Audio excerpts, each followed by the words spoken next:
Stricken, I hid behind one of many display cases within one of the dark rooms of the collector's gallery. The air was cold to a deathly chill, and still with a lack of noise. I could hear my own heartbeat over the deafening silence and feel an arctic sweat across my body as I stayed still. Lightly, I peered from my hiding place and saw it was all clear. So stepping lightly, I made my way to the doorway to the next room. I held my breath, peering into it, and with a faint sigh of relief, all I saw was more darkness and cases. Emboldened by the seeming safety, I looked over the displays for what I knew I needed. Seeing through the darkness with unusual ease, I looked at their contents at first with meticulous caution, but in my frustration I became more frantic and desperate. I was starting to hear a dread scraping, but I assured myself it was just my mind playing tricks on me. It was then I found what I needed, a dagger made of bone with a design that reminded me of rose vines. Elated and desperate, I raised my fist and smashed the display. Grabbing the dagger, I intended to rush to where I needed it to end my suffering. But as I turned around, I saw the very reason why I was trapped in this accursed gallery. A shambling horror of two jaw sets, scraping claws, and a long body that warped space into a transparent cloud. It came at me roaring. I tried to back away and run, but fear left me indecisive, and I couldn't bring myself to even look away from it. All I could do was raise the dagger to my face in a futile defense as the horror rammed a claw into my stomach, lifting me off the ground before slamming me like a doll onto the floor. The taste of lead filled my mouth as I felt what I knew was my blood flood it. The horror shoved another claw into my chest to keep me in place. I watched helplessly as it raised a third claw high and then bring it down onto my face. Everything went black. When I opened my eyes again, I was back in that room in the gallery behind the display. My body was perspiring in a deathly cold sweat as I held my hand to my mouth to stop myself from vomiting to what I heard. The scraping of the shambling horror's claws was much closer this time.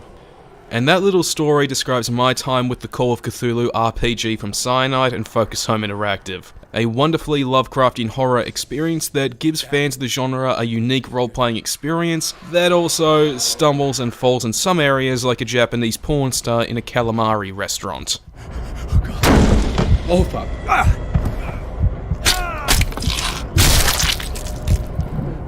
Now, storytelling is Call of Cthulhu's biggest focus, and it centers on private investigator Edward Pierce, who's journeying to Darkwater Island to investigate the death of the painter Sarah Hawkins and her family. But of course, it turns out there's more at play than just some simple house fire, and soon Pierce finds himself face to face with forces that will tear his mind apart. The majority of it is well told and well written, with plenty of twists and turns that'll keep the player engaged, and the characters are well realized archetypes that we can expect from a pulp story written in Lovecraft's era, like a femme fatale bootlegger ally and a well-meaning but ignorant police officer. The characters are brought to life with solid voice acting, and interacting with them never gets old. It's a shame though, they're two-dimensional and don't undergo any real character development, which sucks a lot of the impact away from their more dramatic scenes when we're supposed to be moved or feel for them. On top of that, the story is fairly short. Depending on difficulty and skill, you can expect things to wrap up in about 6 to 8 hours, and there are times where it feels like certain chapters had to have content cut from them and are just over in the blink of an eye, whereas others feel like they've gone on for as long as they needed to.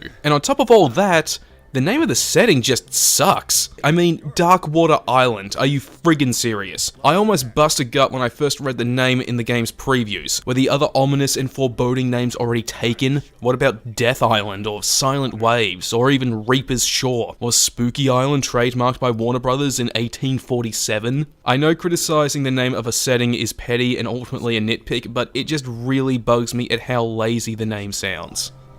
I want no more violence. No more tragedy. It's painful to be the last one left. But a real issue with the story is that not a lot makes sense towards the end. All of these twists and turns happen in such rapid succession that it's criminally easy to not know what the flying hell is going on anymore, and before you know it, you're suddenly at the climax. Some interesting plot details are revealed that will leave you surprised, but for the bulk of the tail end, you'll just be scratching your head at what everyone is blabbing on about. Are you alright? A man was hiding on the upper level. He ran when he saw me. He can't be far. Gameplay for Call of Cthulhu is quite unique and I dare say one of a kind. Pierce, as it turns out, is an exclusively charisma-built character, and this is reflected with the majority of the time spent talking to other characters. Most skill checks are tied to different methods of just talking to people. Physical checks are about using brute force to get a person to act how you want, whereas psychology is exploiting how someone thinks to get them to behave a certain way. Trying out different skill checks will result in different character interactions and have an impact on the story as it plays out. It's not all talk, there are other things to do, like stealth stealth and puzzles. Stealth for the most part is functional, and you are kept aware of how alert enemies are to your presence, but it can't help but feel bare bones, which is surprising, considering the team at Cyanide have worked on the two Styx games, which I would gladly say are more like the original Thief games than the reboot. Puzzles fare much better and not only have a great variety to them, but actually demand attention and thought from the player. They don't hold your hand, but you are given clues. You just need to realize you're looking at them. In fact, the game's two boss fights play more like a memory puzzle and an athletic gauntlet rather than actual fights, and both battles do exemplify the strengths and weaknesses of the gameplay. Everything ends up coming together into something that feels like a bizarre but interesting hybrid of RPG and walking simulator.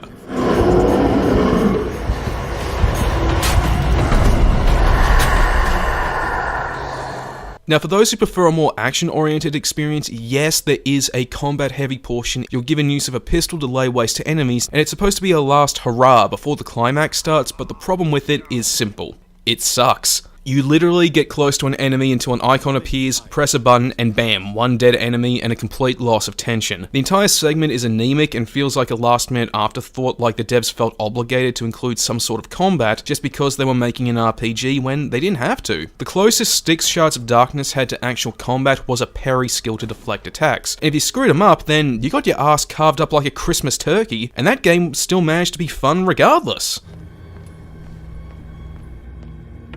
Now, I played the PC version, and I can safely say that the game not only ran buttersmooth, but also looks beautiful. The environments are permeated by masterful dynamic lighting that really sells the atmosphere of the story and makes the scarier moments all the more terrifying. But this beauty is akin to an older porn star. She looks like a 10 at first, but once you look closer, that's when you start to notice the wrinkles and the sagging boobs. I had the game running on Ultra, and my God, up close, the texture work looked so bad at times, it looked like the devs scanned a potato with a 90s era fax. And then there's the character models. Not only is the texture work on them even worse, but for the background NPCs, the devs recycled the same head ad nauseum, which wrecks the immersion of story beats that happen outside of player interactions. Granted, these are issues that you need to look closely in order to notice, but since gameplay is about investigating, you will end up looking around and noticing these things, and they will hurt the game's ability to immerse you.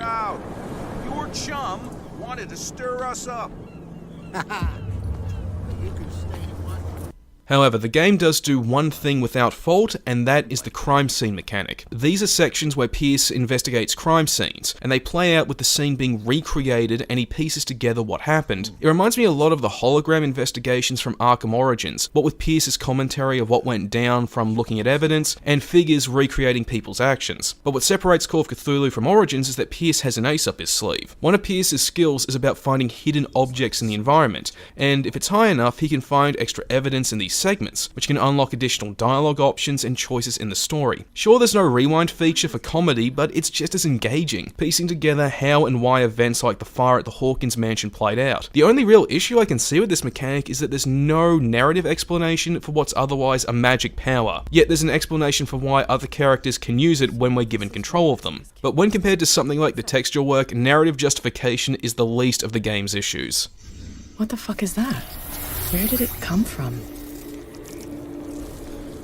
As horror games go, Call of Cthulhu is no Dark Descent, but it still manages to offer solid scares and a story that feels genuine in its Lovecraftian earnestness. Whatever drawbacks the game has can be forgiven for the most part, when considering that it was clear Cyanide didn't exactly have a giant budget. I paid around $67 for this, and unlike Fallout 76, I can say I feel like I paid around what I should have. And I'm looking forward to not only what Focus Home does with the Call of Cthulhu license from here on out, but I'm now very interested in the game by Frogwares that was originally going to be this game.